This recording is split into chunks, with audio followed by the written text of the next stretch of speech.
Bismillahirrahmanirrahim. Assalamualaikum warahmatullahi wabarakatuh. Waalaikumsalam warahmatullahi wabarakatuh. Selamat pagi semua. Bagaimana kabarnya hari ini anak-anak? Alhamdulillah baik. Alhamdulillah. Nah, baik. Sebelum memulai pembelajaran kita pada hari ini, agar pembelajaran kita mendapat berkah dari Allah, marilah kita bersama-sama berdoa. Ibu minta kepada ketua kelas untuk memimpin doanya.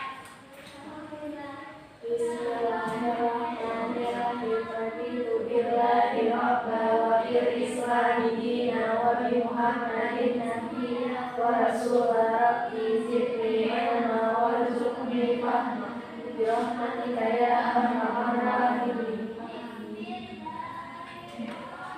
Baik, sebelum belajar, Ibu akan mengabsen kalian terlebih dahulu. Apakah di sini ada yang tidak hadir? Hadir semua. Alhamdulillah. Baik. Ibu mau tanya, tadi malam apakah ada yang sudah belajar untuk materi kita pada hari ini? Belum. Baik, Ibu akan mengulang sedikit pembelajaran kita di minggu kemarin. Kita mempelajari bab 2, yaitu tentang merenungkan kekuasaan Allah dan menggapai rahmatnya. Nah, jadi pada pembelajaran kita pada hari ini akan melanjutkan pembelajaran yang sebelumnya, yaitu bab 3 tentang menggapai ridha Allah dengan menjauhi sikap kikir dan bersikap dermawan. Nah, tujuan pembelajaran kita pada hari ini yang pertama adalah agar kalian memahami dan meyakini bahwa Allah itu menyukai orang yang bersifat dermawan dan Allah itu membenci orang yang bersifat kikir. Nah, yang kedua, agar kalian tahu ayat dan hadis apa saja yang berkaitan dengan materi yang akan kita pelajari pada hari ini. Yang ketiga, agar kalian memahami isi kandungan dari ayat dan hadis yang memuat pembelajaran kita pada hari ini. Baik, sudah siap belajar semuanya anak-anak? Siap. Alhamdulillah, Ibu mulai. Yang pertama adalah Quran Surah Al-Lail ayat 1 sampai dengan 7. Untuk surahnya kalian bisa lihat di buku LKS kita masing-masing. Ibu di sini akan menjelaskan isi kandungan ayatnya, yaitu Allah bersumpah demi malam dan siang dan demi penciptaan laki-laki dan perempuan. Artinya Allah itu sudah bersumpah demi kemahakuasaannya bahwa Dia akan memberikan jalan kemudahan dan menghantarkan menuju kebaikan bagi hambanya yang gemar bersedekah. Nah, jadi orang yang gemar bersedekah itu tidak hanya mendapat kemuliaan ketika di akhirat, tetapi ketika di dunia dia juga mendapat kemuliaan berupa Allah memudahkan jalannya menuju kebaikan. Bisa dipahami? Bisa. Lanjut, ada hadis riwayat dari Muslim dari Abu Hurairah. Nah, di hadis ini berbunyi qala mana qadat sadaqatu min malin wa ma zadallahu 'abdan bi'afwin. Artinya tidak berkurang harta dengan sedekah. Nah, jadi orang yang bersedekah itu bukan berarti mengurangi hartanya. Walaupun secara zahirnya kita lihat harta kita itu berkurang, tetapi pada kenyataannya Allah itu menambahkan keberkahan di dalam harta kita tersebut dan bertambah pula kemuliaan bagi orang yang pemaaf serta ketinggian derajat bagi orang yang menghilangkan sifat ujub atau berbangga diri.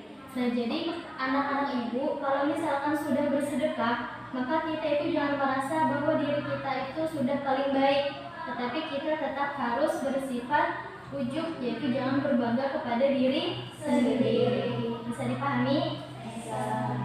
Selanjutnya Quran Surah Al-Lail ayat 8 sampai dengan 11. Nah, di ayat ini Allah menjelaskan ada orang yang kikir terhadap hartanya dan lupa terhadap bekal akhiratnya. Maka Allah akan memalingkan hati dan wajah mereka serta membiarkan mereka ke dalam kesesatan. Nah, jadi orang yang kikir ini akan mendapatkan kemurkaan dari Allah berupa apa? Allah akan memalingkan hati dan wajah mereka dan membiarkan mereka ke dalam kesesatan. Bisa dipahami? Selanjutnya yang terakhir adalah hadis dari Muslim dari Jabir isi kandungannya adalah peringatan untuk orang-orang yang berbuat zalim dan anjuran untuk berbuat adil. Nah, jadi kita sebagai sesama muslim dianjurkan untuk berbuat adil, dianjurkan untuk berbuat kebaikan kepada sesama muslim dan jangan berbuat zalim. Keadilan yang paling adil adalah mengakui dan mengikhlaskan tauhid hanya kepada Allah. Dan kezaliman yang paling zalim adalah mensekutukan Allah. Dan di hadis ini juga menjelaskan anjuran untuk meninggalkan sifat kikir untuk membersihkan harta serta mensucikan dirinya. Anak-anak ibu di sini sudah kelas 7, ada yang sudah balik kah? Sudah. Nah, jadi sudah dijatuhi hukuman untuk ibadah ya, ibadah yang paling wajib saja yaitu sholat. Nah, jadi ketika kita sholat, kita harus mengikhlaskan peribadatan kita hanya kepada Allah, bukan hanya untuk menggugurkan kewajiban kita sebagai seorang muslim. Nah, ada yang ingin ditanyakan untuk materi kita? Ya, silakan. Siapa namanya? Nurul Raskia. Ibu hanya berlakon kalau misalnya sedekah yang paling banyak pahalanya itu bersedekah kepada siapa, Bu? Baik, bagus ya pertanyaannya. Kita beri aplaus kepada Astia. Nah, jadi sedekah yang paling banyak pahalanya itu adalah kepada siapa? Ada yang bisa menjawabkan dulu? Tidak ada. Baik, Ibu akan menjawabkan. Jadi sedekah yang paling banyak pahalanya adalah bersedekah kepada keluarga terdekat kita. Contohnya orang tua, saudara, kerabat yang ada di samping rumah kita. Nah, jadi ketika kita bersedekah jangan hanya melihat orang yang jauh, tetapi lihat dulu di sekeliling kita, di sekitar rumah kita, apakah ada juga orang yang memerlukan sedekah. Nah, jadi bisa dipahami? Bisa. Alhamdulillah. Selanjutnya ada lagi yang mau ditanyakan? Baik, silakan. Namanya siapa? Nama Uban Hadiah dan Sofia. Boleh mendatakkan maksud ditinggikan derajatnya bagi orang yang pemaaf itu kayak kamu. Bagus ya pertanyaannya, beri aplaus kepada Tia. Nah, jadi maksud dari orang yang ditinggikan derajatnya bagi orang yang pemaaf artinya adalah orang yang memiliki sifat pemaaf ini tidak hanya ditambahkan derajatnya ketika di akhirat, tetapi ketika di dunia dengan dia memiliki sifat pemaaf, mudah memaafkan orang lain, maka orang lain itu juga akan mudah sayang terhadap dirinya karena sifatnya yang pemaaf.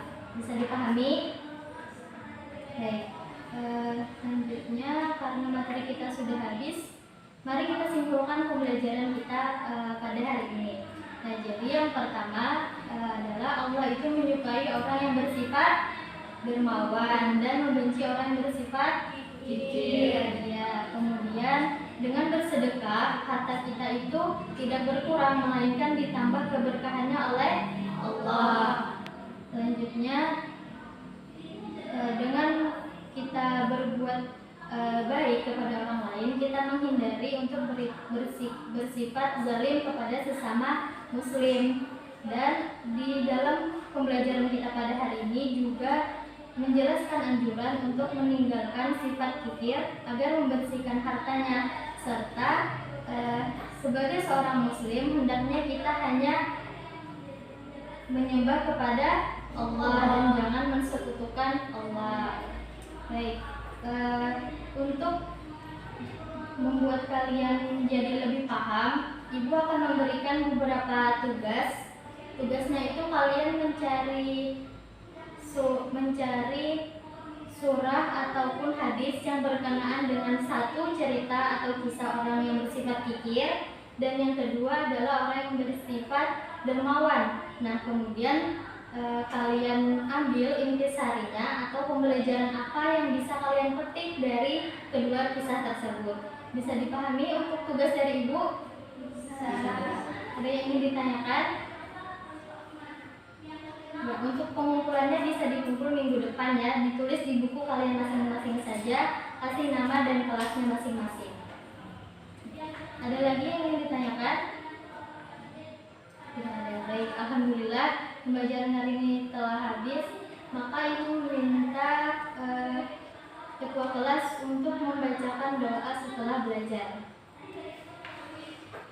Ibu persilakan.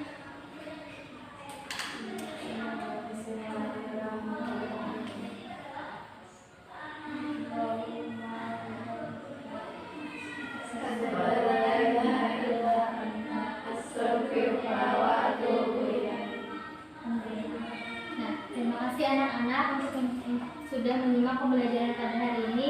Ibu akhiri, wallahul muwaffiq ila aqwamit thoriq. Wassalamualaikum warahmatullahi wabarakatuh. Waalaikumsalam warahmatullahi wabarakatuh.